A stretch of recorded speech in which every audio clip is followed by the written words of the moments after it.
প্রায় সব কাজ কমপ্লিট এতক্ষণে। এখন বাজে প্রায় 2টো। বিছানা পরিষ্কার, ছেলের পড়ার টেবিল পরিষ্কার, কারণ স্যার আসবে পড়াতে। এখানের কাজ কমপ্লিট, ঠাকুরের পুজো দেওয়া কমপ্লিট, এখনও প্রদীপটা জ্বলছে। ঠাকুরের পুজো কমপ্লিট হয়ে গেছে।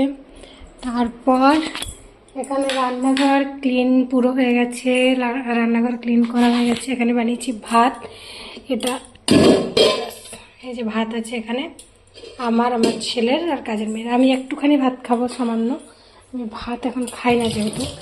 তো যাই হোক, খাইও মাঝে মাঝে, খাই না একদম না, মাঝে মাঝে খাই। রান্নাঘরের কাজ দেখতে পাচ্ছেন কমপ্লিট। বাকি কি বলে দিই, বাইরে প্রচুর জামা কাপড় মেলেছিলাম, আজ হালকা পাতলা একটু রোদ হয়েছিল, তো সেই সব জামা কাপড় উঠিয়ে নিয়েছি, উঠিয়ে গিয়ে উপরে মেলেছি। উপরে আপনাদের দেখাবো কি অবস্থা।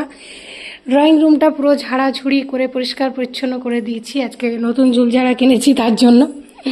আচ্ছা, এবার আমি দেখাই আমার লাঞ্চ মেনু। লাঞ্চ মেনু অনেকে জানেন যারা আমার আগের শর্টটা দেখেছে। এখানে কালকের মাছ ছিল, ঝোল, মাছের ঝোলটা খালি গরম করেছি। আচ্ছা, এখানে মাছের ডিমের টক বানিয়েছি, এটা আমার খুব একটা প্রিয় খাবার। এখানে বানিয়েছি লাউ চিংড়ি, চিংড়ি মাছ এসেছিলো। এটা কিন্তু আমার দুবেলার খাবার, একবেলার খাবার না। এখানে একটা আম কেটে রেখেছি, এই আমটা আমার পিসির বাড়ির, একটাই আম ভালো ছিল, বাকি আমগুলো নষ্ট হয়ে গেছে। পিসির বাড়ির আমগুলো খুব তাড়াতাড়ি খারাপ হয়ে গেছে, একটা ভালো ছিল তো ওটা কেটেছি। তো এই সব কাজ কমপ্লিট করার, সব কাজ কমপ্লিট না, এবার আমি যাব ছেলেকে আনতে। ছেলেকে আনার পরে তাকে স্নান খাওয়ানো, তার কাজ আছে এখনও বাকি। অনেকে ভাবে বাড়িতে একা থাকলে কোনো কাজ থাকে না, কাজ শেষ হয় না, এটা হচ্ছে ব্যাপার। তো সব কাজ মোটামুটি এখন একটুখানি কমপ্লিট। 2টো বাজলেই চলে যাবো আবার ছেলেকে আনতে।